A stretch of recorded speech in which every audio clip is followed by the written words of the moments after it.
देखिए हम बता रहे हैं पेंटेन की समयावों की संख्या कितनी होती है उसके बारे में, और निकालते कैसे ये बात समझो, ठीक है। तो ये पेंटेन है, और अगर हम पेंटेन की सामान्य सूत्र की बात करते हैं,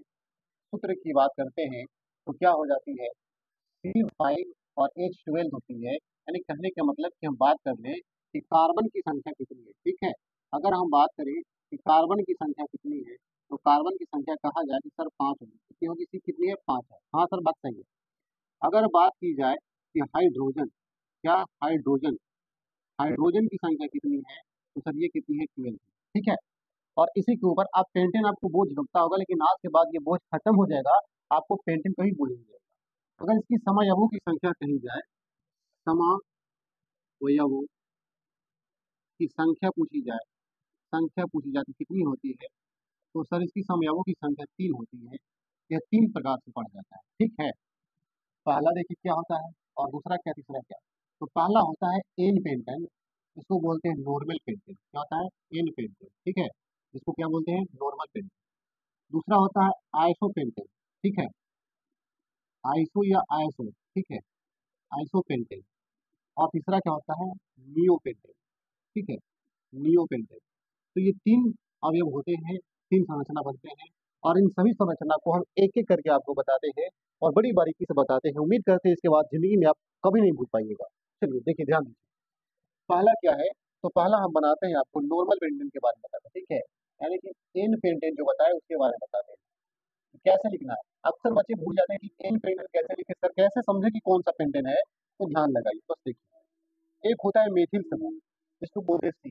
तो कार्बन की संख्या कितनी थी, तो सिंपल सी बात है, पेंटेन है ना, तो कितना था, C5H12 था। होगा तो ये संरचना अलग अलग होगा, देखिए 5 कार्बन है, तो 1 2, ठीक है, 3 4, और ये कितने, 5 हो गया। हाँ सर, बात परफेक्ट है, 5 कार्बन है। लेकिन क्या होनी चाहिए कि आपको हाइड्रोजन 12 होनी चाहिए। आप ध्यान रखें, जो बाहरी के दोनों तरफ होंगे ना सिरे, वहां पे मेथिल समूह लगा होना चाहिए, यहाँ और यहाँ। कभी भी पेंटेन बनाएंगे तो लगा होना चाहिए। हाँ सर। अब देखिए, कार्बन तो 5 हो गए, लेकिन हाइड्रोजन 6 हो गए। अगर यहाँ CH2 कर दिया जाए तो ये कितना होगा, तो सर 3 और 2 5 हो गया। फिर से H2 लगा दिया तो कितना हो जाएगा, 5 2 7 हो गया। फिर से H2 लगा दिया तो कितना हो जाएगा, 7 और 2 9 और 3 12।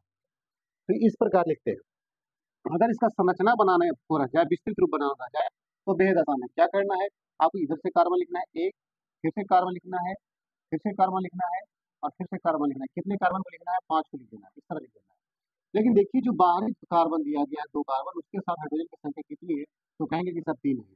हाँ सर, इसके साथ कितनी है, 3 है। इसके साथ हाइड्रोजन कितने, 2 है, एक ऊपर एक नीचे, इसमें भी 2 है और इसमें भी 2 है।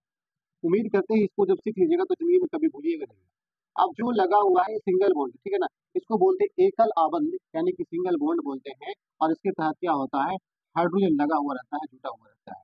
अब जो ये संरचना बन गई आपका, ये जो संरचना बना, ये किसका बना, तो कहें कि सर ये तो नॉर्मल पेंटेन है। एक ही लाइन में लिख दिया, ये कौन सा पेंटेन है, नॉर्मल पेंटेन। तो सर ये तो बड़ी आसान सी बन गई। अभी इसके आगे के जो पेंटेन है उसके बारे में जरा समझाइए। चलिए ध्यान दीजिए, आगे के पेंटेन आपको समझाते हैं। अगला पेंटेन जो आता है, अगला पेंटेन आपको मिलेगा आइसो पेंटेन, ठीक है। कौन सा, आइसो पेंटेन, आइसो पेंटेन, ठीक है। इस पेंटेन की बात करते हैं, आइसो पेंटेन की बात करते हैं। तो संरचना, तो सूत्र तो वही होता है भाई, C5 और H12, यही होता है, ठीक है। लेकिन इसको बनाएंगे कैसे, तो जरा गौर कीजिएगा। देखिए, सबसे पहले बात याद रखिए कि आगे जो होगा मिथिल समूह तो होगा, ठीक है। अब यहाँ से लेकर चलते हैं CH1 हाइड्रोजन, ठीक है। इसके ऊपर फिर से एक मिथिल समूह को लगा दें। हाँ सर, बात सही है। अब देखिए, हाइड्रोजन 3 और 3 6 और 1 7 हो गए। 7 और 2 कितने हो गए, 9 हो गए। 9 और 3 कितने हो गए, 12। अंतिम में आप ऊपर ले या नीचे ले, कहीं ले, आपको CH3 लिखना है, बस इतना कंफर्म रखें। तो अब देखिए, कार्बन 1 2 3 4 5 हो गए, हाइड्रोजन 3 और 3 6 और 1 7 और 2 9 3 12। अब इसकी जो संरचना बनाएंगे तो कैसे बनाएंगे, ये जरा गौर कीजिए। अब लिखा हुआ है C, तो यहाँ तो हम C लिख देते हैं। चलो जी, इसके साथ 3 हाइड्रोजन है, 3 हाइड्रोजन बना दिए, सिंगल बॉन्ड बना दिए। एक कार्बन है, और इसके साथ क्या जुड़ा है, ऊपर कार्बन जुड़ा हुआ है, इसके साथ 3 हाइड्रोजन, 3 हाइड्रोजन काउंट, ठीक है। और नीचे एक हाइड्रोजन लग जाएगा। हाँ सर, देखिए लगाते ही चलते हैं, ठीक है। यहाँ पे हाइड्रोजन की संख्या हम भरते ही चलते हैं। देखिए ध्यान दीजिए, अब यहाँ से तो ये आ गया आपका, कंफर्म हो गया। हाँ सर, ये बात तो बिल्कुल सही है। अब देखो, यहाँ क्या लिखा हुआ है, CH2, तो C और एक हाइड्रोजन ऊपर और एक हाइड्रोजन नीचे, तो क्या हो गया CH2, हाइड्रोजन 2 हो गया। हाँ, फिर से देखिए क्या CH3, तो 1 2 3 और बाजू में फिर से लगा देंगे क्या यहाँ पे 3 हाइड्रोजन, तो क्या बन गया CH3। अब हाइड्रोजनों की संख्या जुड़ी हुई देखिए 3 और 3 6 और 3 9 हो गया 10 11 और 12। तो ये भी बन गया। और ये कौन सा पेंटेन बना, इसको बताया कि आयसो पेंटेन बना। कौन सा पेंटेन बना, आयसो पेंटेन बना। ठीक है, ये तो ये भी बनाना आसान है। बोलेंगे हाँ सर आसान तो था, हम बेकार में टेंशन लेते थे, तो टेंशन नहीं लेना है। एक और बचा हुआ है आपको, उसका नाम क्या है, नियो पेंटेन। कौन सा नाम है, नियो पेंटेन। ठीक है, इसका नाम है नियो पेंटेन। और ये भी आप समझिएगा चुटकियों में, नियो पेंटेन। ठीक है, नियो पेंटेन। देखिए संरचना सूत्र तो वही होता है, सूत्र तो वही होता है। अब इसमें क्या आपको ध्यान देना है, इसमें 5 कार्बन होते हैं। कार्बन 1 2 और एक 3 और एक 4 और एक 5, एक दूसरे के चारों तरफ से कार्बन घेरे रहता है न्यूक्लियस में। ठीक है ना, कार्बन चारों तरफ से होता है सिंगल आवर्त के साथ। अब लगाता हूँ भाई यहाँ CH3, हम क्या बोले थे आपको कि मिथिल समूह बाहर होना चाहिए, तो सब तो बाहर ही है ना, तो उसके साथ मिथिल समूह होना चाहिए। हाँ सब बात सही है। और यहाँ भी क्या होगा CH3, और यहाँ भी क्या होगा CH3, और यहाँ भी क्या होगा आपका CH3। तो कहेंगे हाँ सर कुल मिलाकर हाइड्रोजन 12, कार्बन की संख्या 5 हो गई। लेकिन बाबू जब हम बता रहे हैं कि इसको जब हम संरचनात्मक सूत्र विस्तार से बनाने जाएंगे तो कैसे बनाएंगे, तो सबसे पहले यहाँ कार्बन आप लगाए, फिर से आप यहाँ कार्बन लगाए। ठीक है, यहाँ कार्बन लगाए और यहाँ पे कार्बन, और 5 कार्बन इस तरह लगाए। ठीक है, अब यहाँ पे आपको क्या डालना है सबके सामने, तो हाइड्रोजन डालना है। सबके साथ कितने कितने हाइड्रोजन है, सबके साथ 3 3 हाइड्रोजन है। हाँ सर बात तो बिल्कुल सही है, क्या आप देख सकते हैं हाइड्रोजन कितनी है, तो 3 3 हाइड्रोजन। एक हाइड्रोजन यहाँ पे है, एक हाइड्रोजन यहाँ पे है, और एक हाइड्रोजन यहाँ पे। हाँ सर बात तो सही है।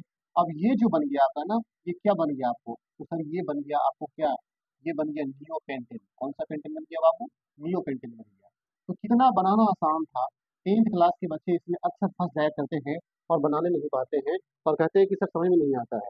इसको अगर एक बार बारीकी से समझने का प्रयास करोगे तो फिर जिंदगी में कभी नहीं भूल पाओगे। सिर्फ क्या करना है, आपको ध्यान देना है कि जो मेथिल समूह है ये कभी भी साइड में होगा, अगर ऊपर भी लेकर जाएंगे तो ऊपर भी वही होगा। जैसे कि यहाँ देख लो भैया, यहाँ आप देखो, यहाँ तो ऊपर लेकर गए तो एक हुआ ऊपर, तो ये जहाँ साइड में आपको दिखेगा CH3 होना चाहिए, बस ये दिमाग में लगा कर रखना है, उसके बाद कोई दिक्कत नहीं होगा। ठीक है ना, अगर बाबू समझ में आया है ना, तो वीडियो को लाइक कर दो, सब्सक्राइब कर दो, और बहुत सारे लोगों के पास शेयर कर दो, ताकि वो भी इस वीडियो का लाभ उठा सके। ठीक है ना, फिर इस तरह की वीडियो लेकर हम हाजिर होते हैं, मिलते हैं अगले वीडियो, तब तक के लिए जय हिंद।